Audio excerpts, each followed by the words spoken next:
Welcome to this week's look at the state of the New York City real estate market. This is for the week of August 12th through the 18th. We're going to get started in a moment with the luxury market. Then we're going to talk about the Manhattan and the Brooklyn markets, and then I'm going to sum it up, give you my recommendations, my strategies so that you can be successful and have the best possible outcome. If you are an active buyer or seller, you're definitely going to want to know what to do, how to use this market to your advantage. And as always, if you have any questions, you can contact me below or you can reach out to me directly at Sotheby's.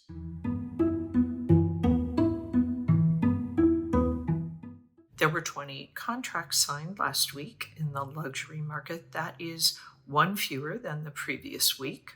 The number one contract was DPH 42 at 50 United Nations Plaza. It was asking $39,500,000 and it was reduced from, 70 million when the building started marketing off of floor plans back in October of 2013. This is a duplex penthouse condo. It has 9,704 square feet, includes 4 bedrooms, 2 staff rooms, 7.5 bathrooms, and a little over 12-foot ceilings. Downstairs on the 42nd floor is a 75-foot living room and dining room that overlook the East River, and it has a 525-foot terrace off the living room and a 3rd bedroom. Upstairs on the 43rd floor is a master bedroom suite and a spectacular 33-foot swimming pool. The monthly common charges and real estate taxes, if you're curious, total a little over $47,000. The apartment is in an 88-unit condo building designed by Foster & Partners. It is home of Sir Norman Foster, the Pritzker Prize-winning architect. Amenities include a 75-foot swimming pool, fitness center, children's playroom, storage, conference facilities, a motor court, garage, and valet parking. The number 2 contract was number 31 at 111 West 57th Street. It was asking $14 million, reduced from $17 million when the building started marketing off floor plans in June of 2016. This is a full-floor condo. It has just under 4,500 square feet. It includes 3 bedrooms, 3.5 bathrooms, and a 37-foot great room and a 3rd bedroom that faces Central Park. This is the 8th time that 111 West 57th Street has appeared. In the 33 out of 60 units have closed, averaging just under 4,200 a square foot. The 82-story building sits on the former site of the Steinway & Sons piano store. The amenities include a concierge, a fitness center, an 82-foot pool, a lounge, a terrace, a private dining room, and a covered driveway. The stats for last week: the total weekly asking price sales volume, 165,830,890. Average asking price, 8,291,545. Median asking price, 5,500,000. Average discount from original ask to last asking price, a whopping 21%. And average days on market, 986. As I've mentioned before, sometimes when you are working with these properties that are new condo developments, it can take a while to get those sold, as you can see. So it kind of skews these numbers in an extreme way. All right, that is it for the luxury report. We're going to move on now, take a look at what's going on in Manhattan. If you have any questions at all, please post them below.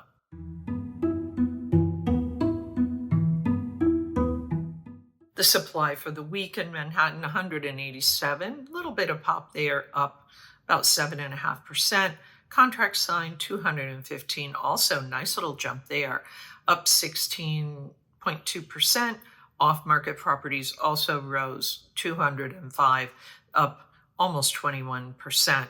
The monthly supply is down, however, down 30% and change. 780 properties came on the market for the month. 848 contracts were signed for the month. That is down almost 10%. Off-market properties dropped 816. That is down a little over 6%. We see this market pulse reading continue to remain in this neutral territory, holding steady. And that is, as I have said, to do with the balance between the supply and the demand, which we see is kind of remaining in equal measure. The liquidity pace chart, this 30-day moving window at 848 contracts signed over the last 30 days, is down about 6.5% from last month. It is up, however, 3.3% from last year. And I'll get into a little more about how the Manhattan market is kind of performing, let's call it, comparatively. But let's move on now and talk about Brooklyn. And if you have any questions about Manhattan, of course, you can always post them below or reach out to me directly at Sotheby's.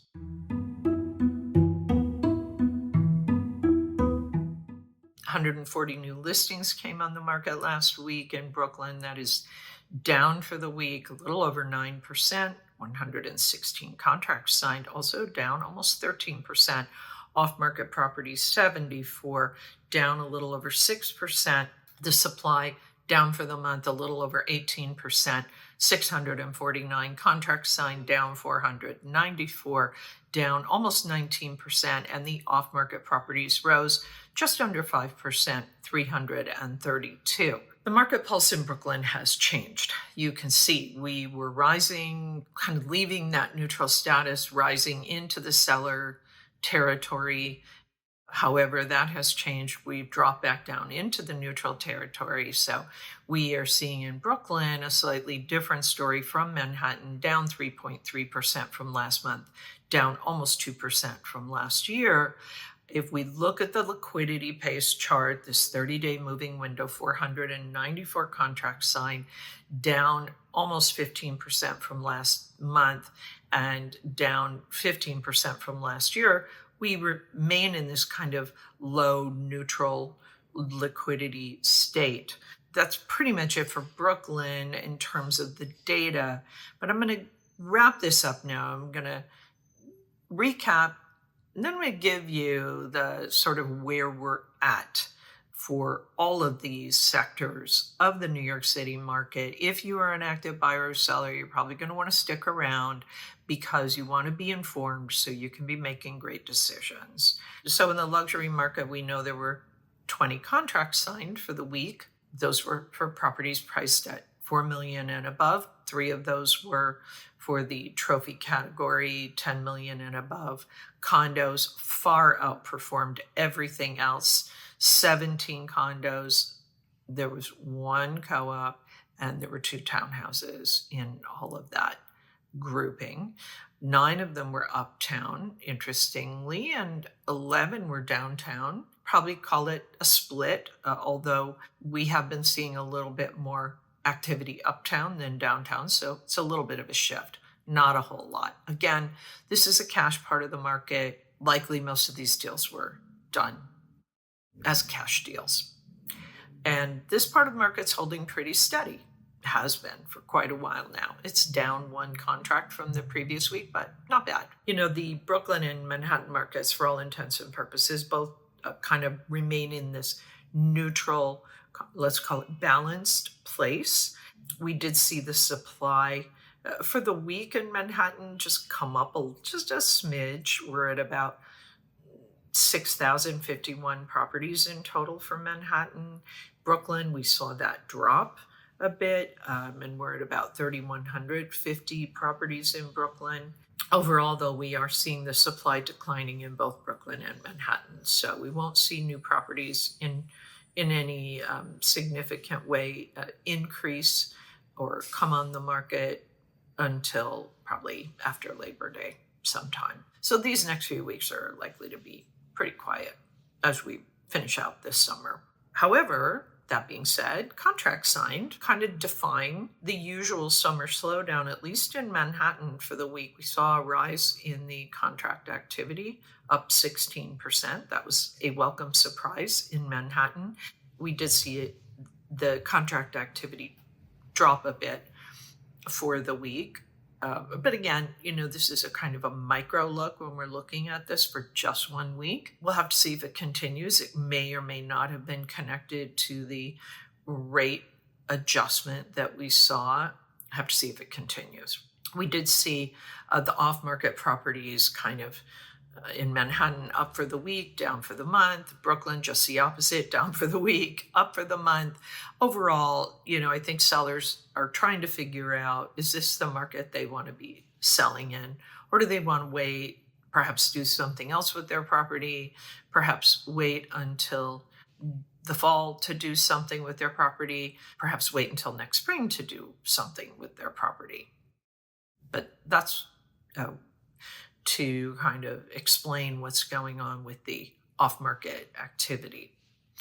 What does this mean if you are a seller? Well, we saw that the weekly contract activity is doing okay. Certainly in Manhattan. Brooklyn is a little uneven. However, I think that sellers should be paying attention to that. And if you are a seller and you have your property on the market, you have low inventory. Some buyers are still very active and very determined. So take advantage of this. And how do you take advantage? Well, watch your pricing for sure. If you're getting traffic and you're getting offers, then work with those offers. If you're on the market and you're not getting traffic and you're not getting offers, then my advice, adjust your price. Try to work with the buyers that are out there.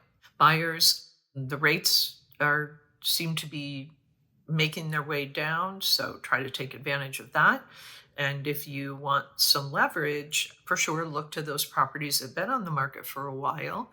And even if you see something that hasn't been on the market for a while and you're interested, make an offer. Don't do anything totally unreasonable because you might not get a great response. The seller might not think you're very serious. But, if you really see something that you love, why not make that overture, see if you can engage with the seller and try to work out some kind of reasonable deal, one that you can live with and perhaps, hopefully, one that they can live with.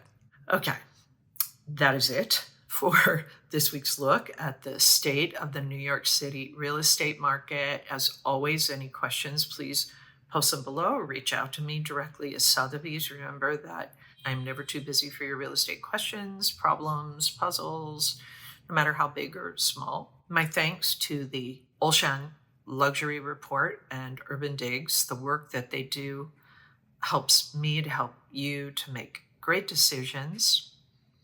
I'll be back in 2 weeks to bring you the very latest news on what is happening in the New York City real estate market. In the meantime, take care.